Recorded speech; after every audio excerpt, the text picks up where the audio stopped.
కాదు. చిత్రం ఏమిటంటే ఒకసారి వాళ్ళ ఇంట్లో సుబ్బయ్యర్ గారి ఇంట్లో కొడుకు పుట్టినరోజు అవుతోంది. చీకటి పడిపోయింది, 7 అలా అయింది టైము.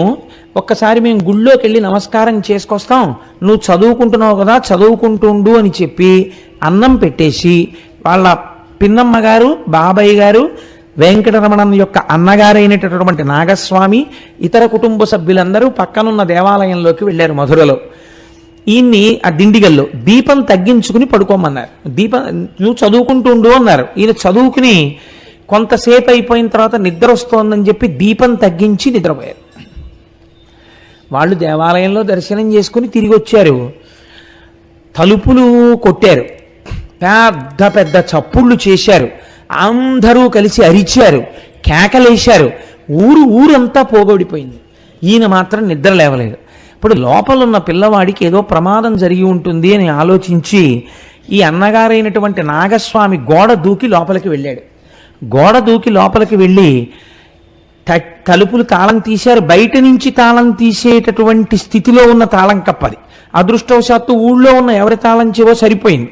తాళం తీసి అందరూ లోపలికి వెళ్ళారు. చిత్రం ఏమిటంటే నిద్రపోతున్న వెంకటరమణన్ని ఇంతమంది కలిసి గుద్దేశారు, ఇంతమంది కలిసి పొడిచారు, మీదెక్కి తొక్కారు. ఆయన లేవలేదు. ఆయన తర్వాత ఎప్పుడో లేచారు. లేచి ఏమిటి మీరు ఇంతమంది ఉన్నారు ఇంట్లో అని అడిగారు. అడిగితే ఇంతమంది ఉండడం ఏమిట్రా, ప్రారంధం ఇదేం నిద్ర రా, అసలు ఇంత ముద్దు నిద్ర ఏమిట్రా నీకని అడిగారు. ఆయన చిన్నతనంలో ఆటలాడుకునేటటువంటి రోజుల్లో మంచి క్రీడా ప్రావీణ్యం ఉన్నవారు. అందరూ ఆయన చేతిలో ఓడిపోయేవారట. ఈ ఓడిపోయిన వారు ఆయన మీద కక్ష ఎలా తీర్చుకోవాలి అని ఆయన నిద్రపోతున్నప్పుడు లేపి 2 భుజాల కింద చేతులేసి నడిపించి తీసుకుపోయేవారు.